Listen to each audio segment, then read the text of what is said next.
Have the adoration, the respect, and the praise for Him being who He is. Tonight is Q&A night. If you're visiting with us, what that means is that we are going to address some questions that have been handed in by members of the congregation. And they are fully from members. Preachers can try to submit questions, but you all can smell the preacher's question from a mile away. So this is from things that you are wondering, things that you are studying. And I don't get to say this very much, but I'm going to go ahead and lay this out there. I'm running low on questions. And you all know I don't get to say that very much. So this next year, as you are starting off your daily Bible reading, which, by the way, if you haven't committed to that, I hope you'll be thinking about it, praying about it.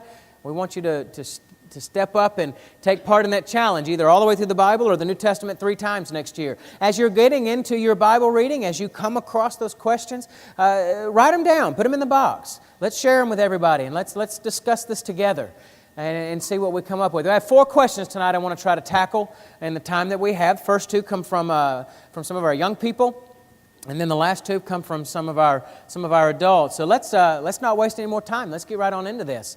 Question is asked, where does one go if they die before having the ability to sin, such as aborted children or children who die before coming to that age of accountability? Well, the simple answer to this question is that they're with the Lord. And that's about the furthest extent that we can say with anything concrete. The reason why I can give you that much is because the question actually explains the answer for itself, that they have not yet had the ability to sin. And perhaps it's worth pausing for just a minute to talk about this term, age of accountability. We may not use it as much as we used to. I know when I was a kid, I heard it an awful lot. The interesting thing about it is that the phrase age of accountability, that's not in the Bible anywhere. You don't find that. You can scour the pages all this next year if you choose to read the Bible all the way through. Did I say that already? But so you won't find the phrase age of accountability, but you do find the concept. It is a principle that is presented in the Bible. And if you just kind of lay that out there, it's this idea of having grown to a level of cognitive ability, your mental capability and a maturity in which you are old enough to be held accountable for what you have done. When you can give an answer for the choices that you make. And the truth of the matter, well, so let's talk about, being held accountable for what? Well, the Bible will describe for us that sin can be committed in 4 different ways. I don't know if you've ever thought about this before. The Bible actually gives us 4 different ways that a person can sin. In 1 John chapter 3, verse 4, he tells us that a transgression of law, if God has drawn a line in the sand, and you or I cross over that line, we have transgressed His law. You can sin in that fashion. James chapter 4, verse 17 tells us that if you know the good and right thing to do, but you refuse to do the good thing, you have sinned. Romans chapter 14, verse 23 gives one that in that whole context, it makes some of us a little bit uneasy. But Romans 14:23 will say that an action that is taken not out of faith. And that is the context in which he's talking about judgments and opinions and the conscience playing into this. If you violate your conscience, even if it is a matter in which you could argue the liberty, if you violate your conscience, then the Bible tells us you've sinned. And then 1 John 5:17 is kind of the catch-all, is I guess the way I tend to view it. It basically says all wrongdoing, or all unrighteousness, all lawlessness is sin.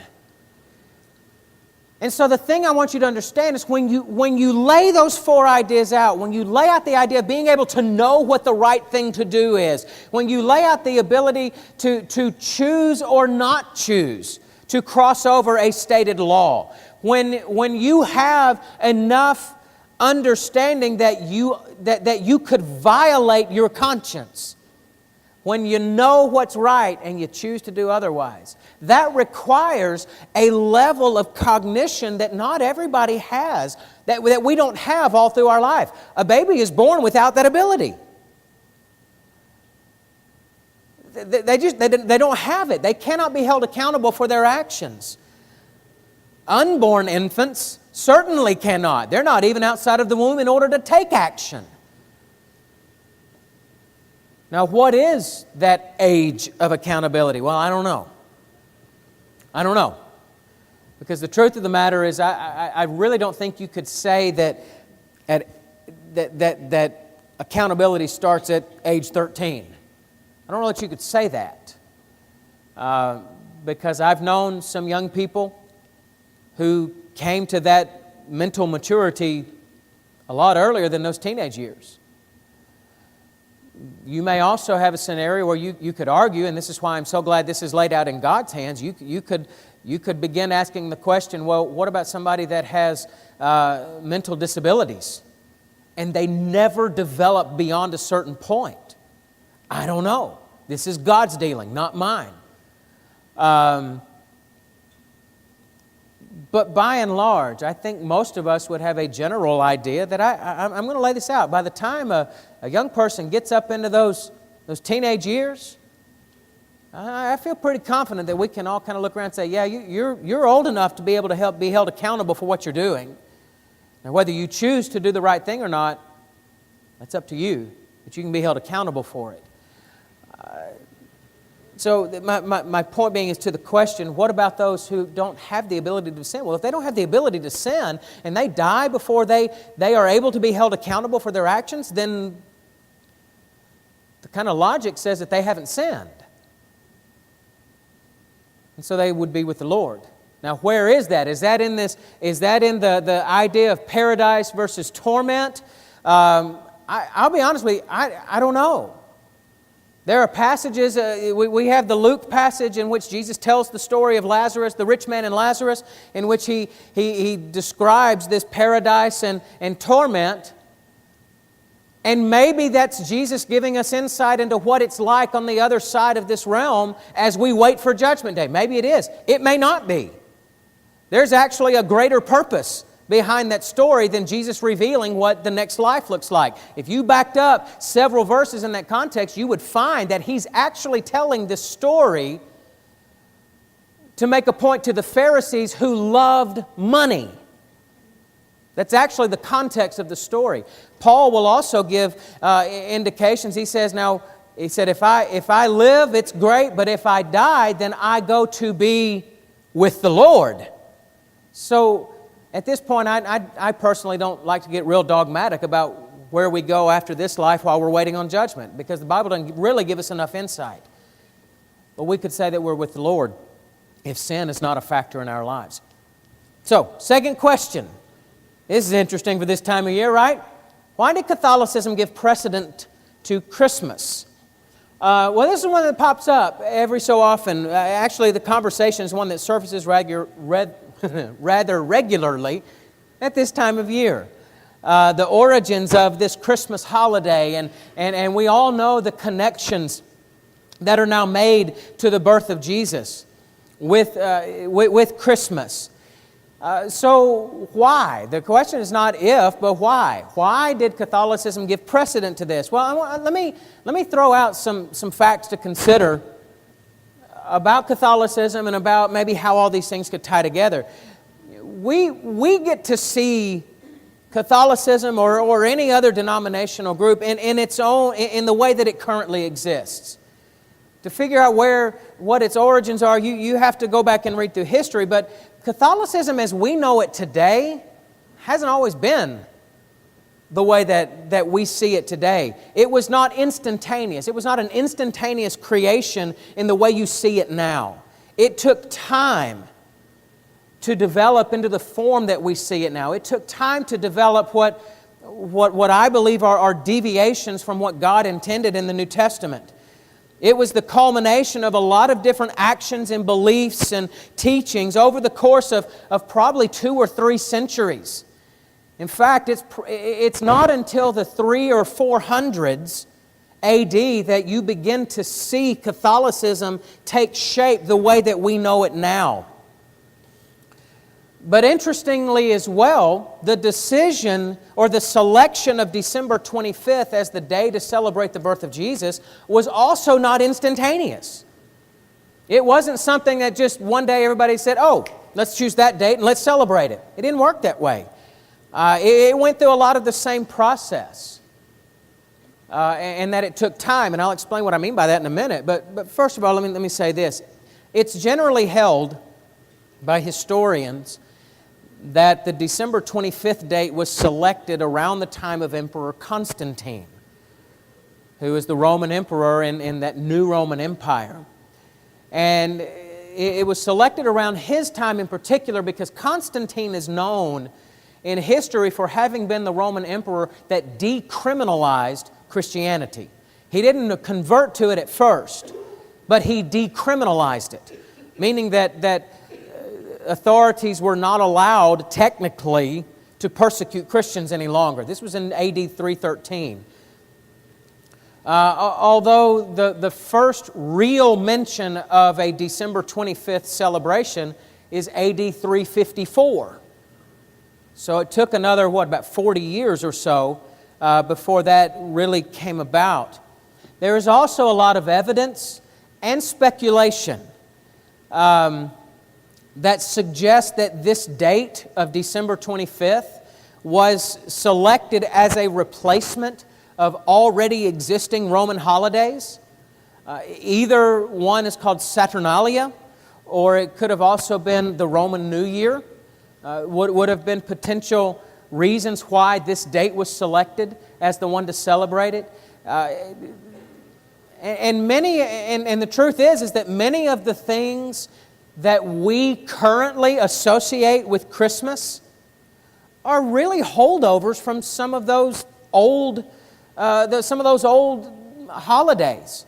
Things like greenery and lights and gift giving and charity. All of those were already staple practices in the Roman culture. But they were part of different holidays, and they kind of got tied into this idea of Christmas over the centuries. But what you might find interesting, because I know I did, what you might find interesting about this whole conversation, or this whole idea, is that discussions about celebrating Jesus' birth did not start with Catholicism in 354. The conversations about whether or not to celebrate the birth of Jesus actually dates all the way back to the middle of the 2nd century. Some of those earliest, we'll say 2nd to 3rd generation Christians were having this exact same conversation around the middle of the 2nd century to the late part of the 2nd century. And what's interesting is that their conversations looked an awful lot like ours do today. They were debating whether or not it was appropriate to celebrate the birth of Jesus because the Bible doesn't tell us one way or the other. The Bible doesn't give us a date for Jesus' birth. The Bible does not tell us that we are to celebrate the birth of Jesus. But at the same time, the argument will be made, well, the Bible doesn't say we can't do it either. And so there was the debate of whether or not it was appropriate when it came to the date. These early Christian writers, they were all over the board with where they thought the birth of Jesus might have been. They were proposing April 18th, April 19th, May 20th, May 28th. One writer championed January 2nd. You even had November 17th, November 20th, and March 25th that all had different backers.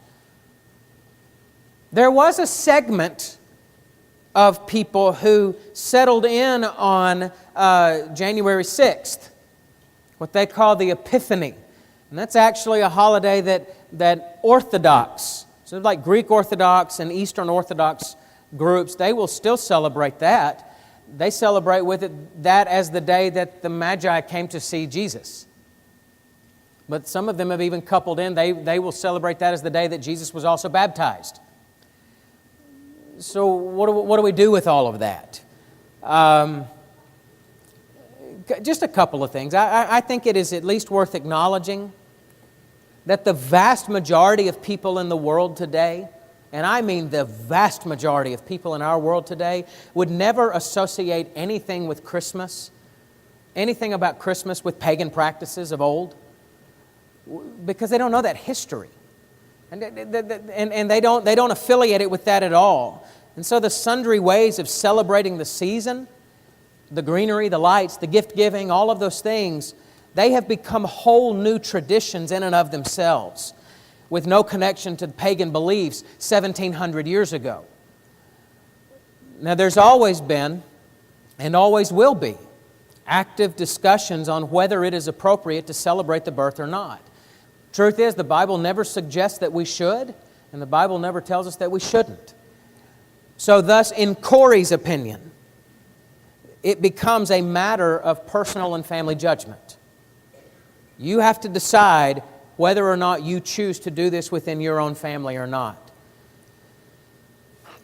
But on a congregational level, given the lack of biblical mandate and given the level of controversy that is around that, I don't think that it's wise for congregations to celebrate this as one, having specialized celebrations.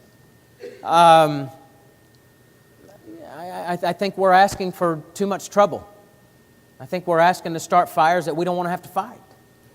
Although I'm not opposed to using this time as an opportunity to discuss the birth with people out in the world, since the world is acknowledging it on some level at this point. To me, it's a wide open door. If people are thinking about God, you better believe I'm going to walk through that door.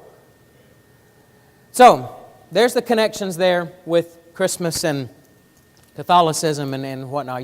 It's really interesting history to go look at if you feel like digging in and go and find it. All right, real quick, number 3, why do we use the Ten Commandments today?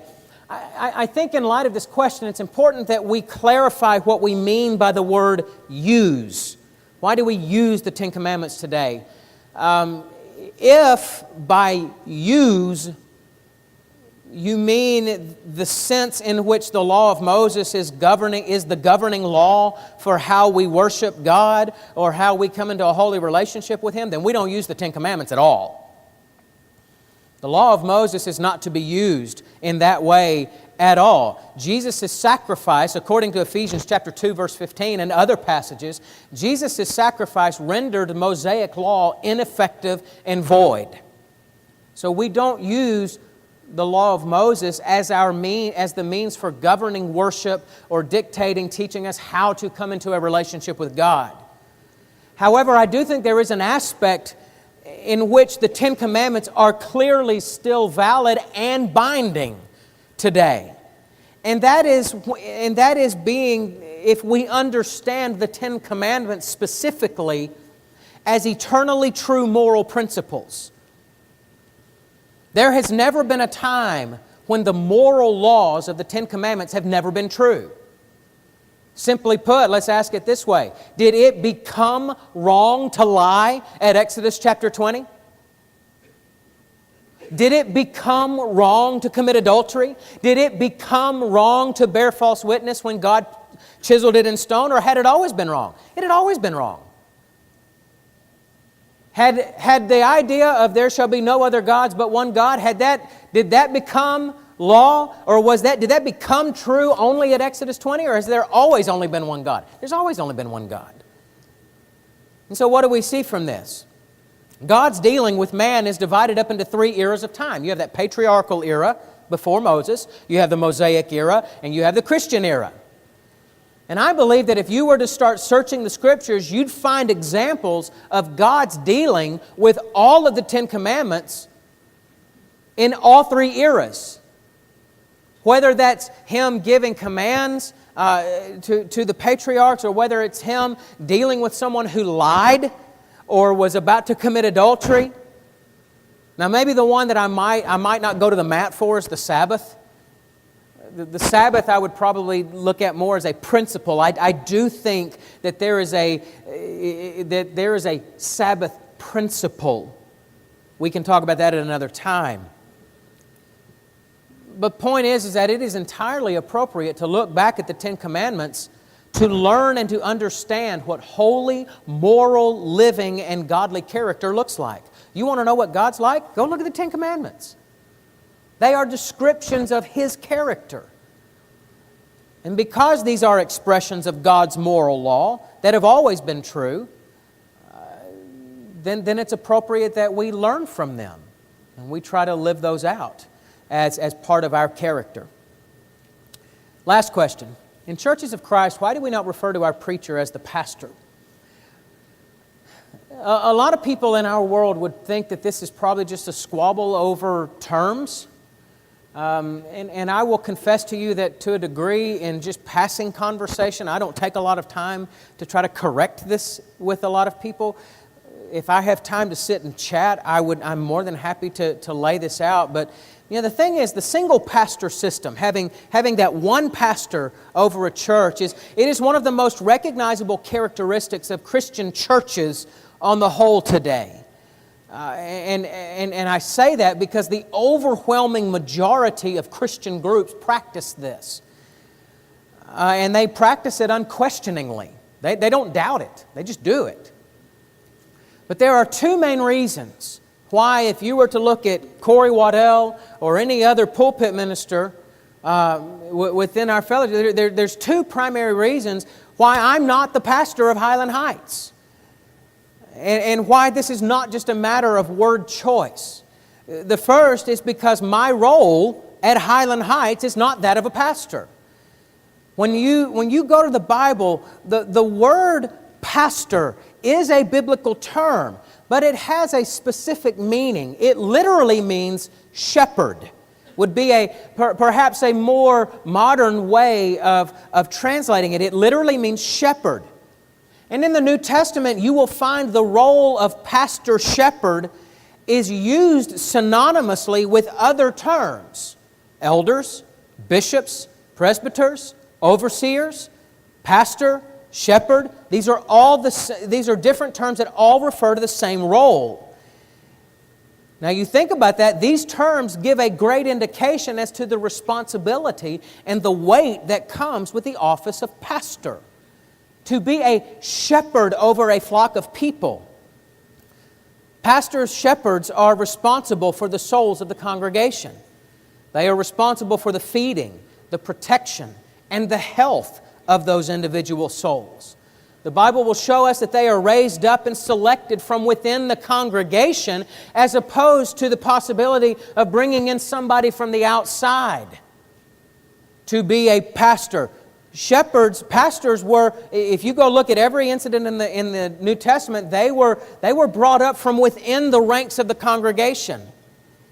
There are specific qualifications for elders, pastors, such as he must be married, he must have a family, the indication of being older in years. There are qualifications for elders that are not necessarily in place for preachers. But the single pastor system in our modern world is the idea that a church entrusts the vast majority of the spiritual leadership of that congregation and, quite frankly, the vast majority of the public ministry and private ministry to one single man. One man has the charge over all of this, or what you may find is real popular nowadays is a husband-wife team. They are the pastors of a church that they started. And what you would typically find is either you find a couple or a man that starts his own church, or they would hire a pastor in from the outside, or maybe if there's a governing body of a denomination, the clergy, the professional clergy, might select that pastor and send him in to work with that congregation. And so I will confess and acknowledge that it is true that preachers have a charge to teach, minister, and interact, and there is some overlap. There is some overlap that maybe mine and F.H. and Barry's role that we have that is similar to that of the elders. But there is a level of responsibility and qualification and accountability that our shepherds have, according to the Bible, that we don't have at this point in this role of being a preacher. But the second reason why I would tell you that I and other preachers are not, why it's not accurate to call us pastors, is because you cannot find the single pastor system in the Bible.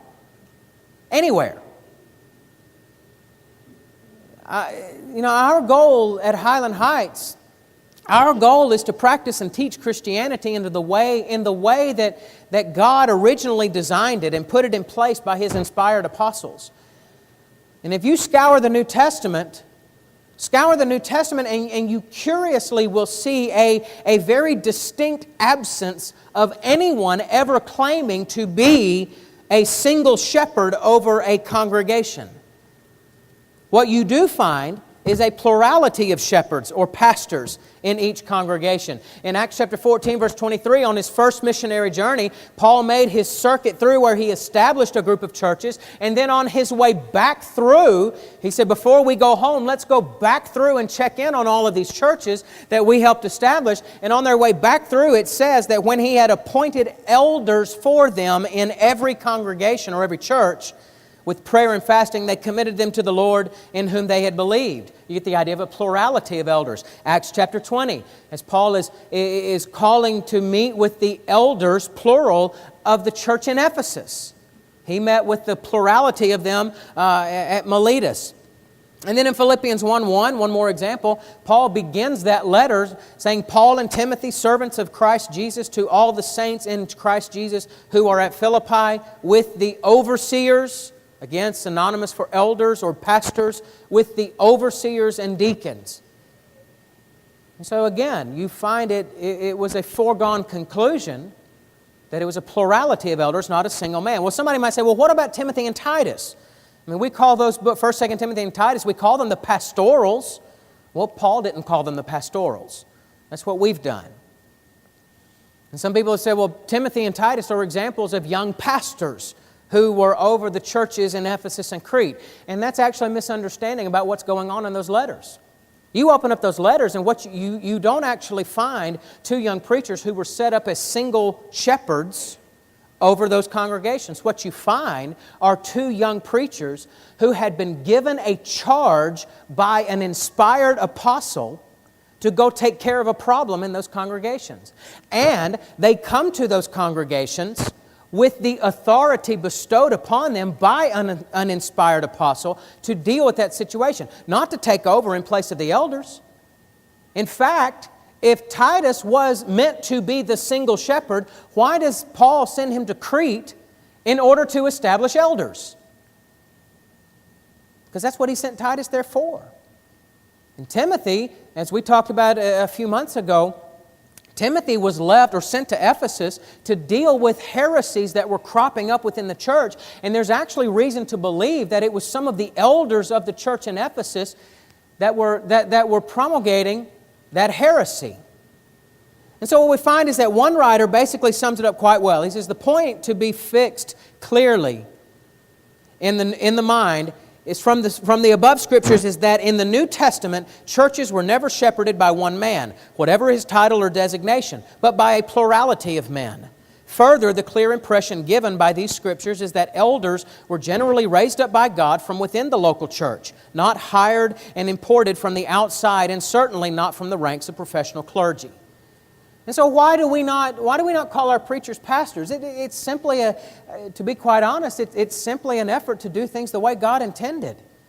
Pastors are a specific role. And while it is true that on occasion you will have a preacher or an elder who serves also as the preacher of a congregation, preachers in and of themselves are not pastors. Because that's not the way God set it up. And our goal is simply to follow the Bible as best we can. As we've come to say periodically, to try to be simply Christians in a very complicated world. And so there you go. There's the reason for that. So these questions tonight, maybe they do or don't give way to much in the way of an invitation. But as we close out, we would be remiss if we didn't take this opportunity. It may be that there's something we've studied here tonight that you want to know more about. You want to know why. Where in the Bible do we find the reason why we do things the way that we do, why we teach the things that we teach? Ask us. We want to study that with you. And it may be that you're here and you know that you need to become a Christian. You need to obey the gospel of Jesus Christ. be united with Him in the waters of baptism and receive His grace and walk in a new life. And maybe you are a Christian and you need prayers for strength, forgiveness, accountability. We want to help you with that. And so this opportunity is here. We're going to sing this song, and if there's anything we can do to help you at all, why don't you please let us know right now while we stand and sing.